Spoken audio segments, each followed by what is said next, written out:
Hello and welcome to this edition of Study Saturday here at International Yankee English. Today we will talk about Latin words used in English, a part 2. So if you want to hear some more, keep watching. Okay, so if you've been watching my channel for some time, then you may have already seen my top 5 Latin words used in English, and I did have a request, a comment in the comment section to do another video with more Latin terms. I had asked whether the viewers would like to see more of that, and I've had 1 or 2 people in real life also say that they were interested in seeing some more. So I decided today to focus on the Latin words and terms that are common in English. So I hope you enjoyed the little intro that I played for you guys. That was made with Wave Video. If you've watched my channel for a while, I had a More on Monday advise versus advice video, and in that video I had tried out some different video editing kind of techniques and softwares, and I asked what you guys liked, and I decided that I would work on improving my editing skills and getting more different types of videos, ways of providing lessons and content to you guys other than just a talking head. So that is one of the ones that I have recently found that I am going to definitely be making use of in the future. If you liked it and want to use it yourself, I do have a referral link in the description box. It would really help me out if you decide to use my referral link when choosing to use that software. Let's get in now to today's video. Like, comment, subscribe, and share the video if you enjoy it. The first word is kind of 2 words, and they're not words but abbreviations. So AM and PM. So we all know that in English that times that are before noon or midday are written as AM at the end. A period, M period. And then anytime after noon or midday is P.M. And that comes from Latin, a phrase called ante-meridiem. I don't know if my pronunciation is on par or not. And then post-meridiem. So it means basically before midday and after midday. The next word or phrase that we have is ad hoc. This is commonly used for committees that are set up for a specific purpose. So in Latin, it means to this, and in English it is basically meant that something is set up or organized for a very specific intent and purpose. The next word is alibi. In Latin, alibi means elsewhere, and in English it's most commonly used as your evidence that you were not at the scene of a crime when the crime occurred. Next up is the word bonus. In Latin, it is an adjective that means good, and in English, it basically means additional of something. So something that is good, additional, or more of something good. So often at the end of the year, the fiscal year, you can get a salary bonus from your employer, so some extra money. So it is still good in English, but it has a little bit of a more specific usage.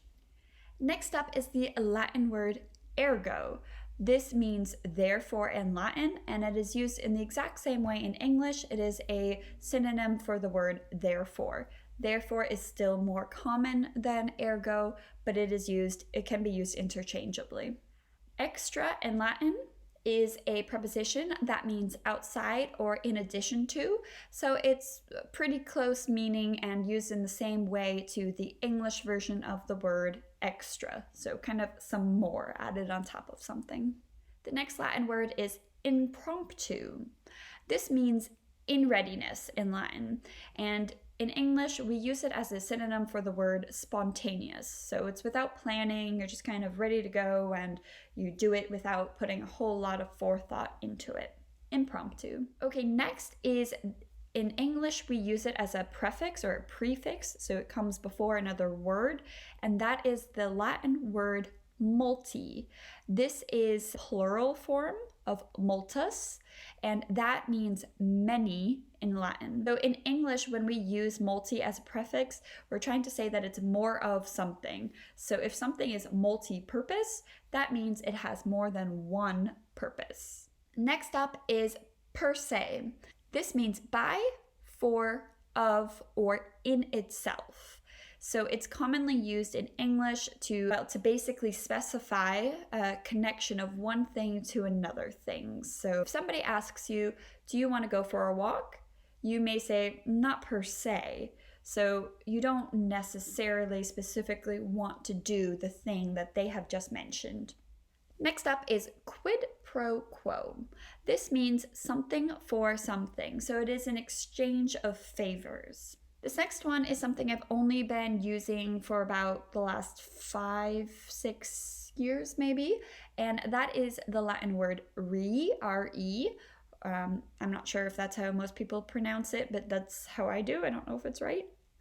It is very commonly used in English emails or business English communication, and it basically means regarding or about. In Latin, it means about, and in English, it's basically referring to something that was previously discussed. So you're kind of bringing back a topic that was discussed in connection to the topic of your memo or your email. Next up is the Latin word for half, and that means semi or semi, depending who you speak to about the pronunciation.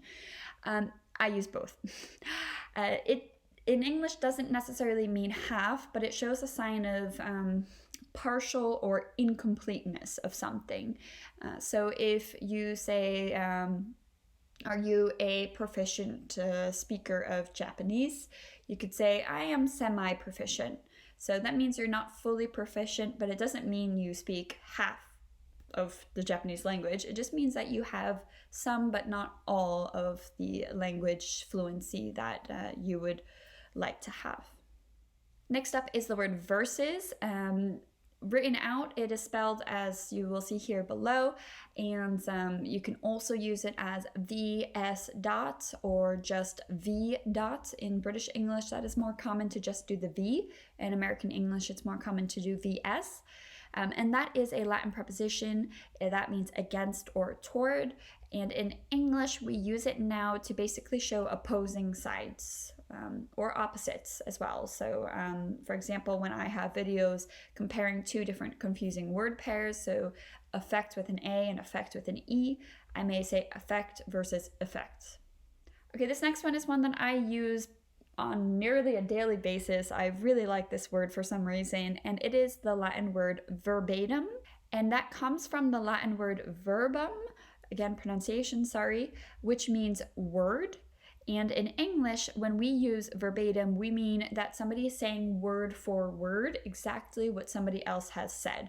So often I use that when I'm teaching students about writing and using references and sources. When you use word for word, verbatim, what another author has written, then it is a direct quote because you have word for word taken what they have written in their source material and put it into your own material, and then you need to give proper credit for that. Okay, the last one that I have for you guys today, I didn't want to make this too long, is vice versa.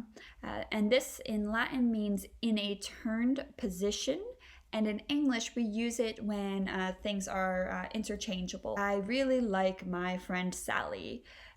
And then somebody could say, well, and vice versa, Sally really likes you too. So then it goes both ways. Okay, guys, that is it for today. I am very excited also to announce, in case you've made it this far, that next Saturday you will get your Study Saturday video, but there is also the second free English conversation class happening on Saturday, August 15th.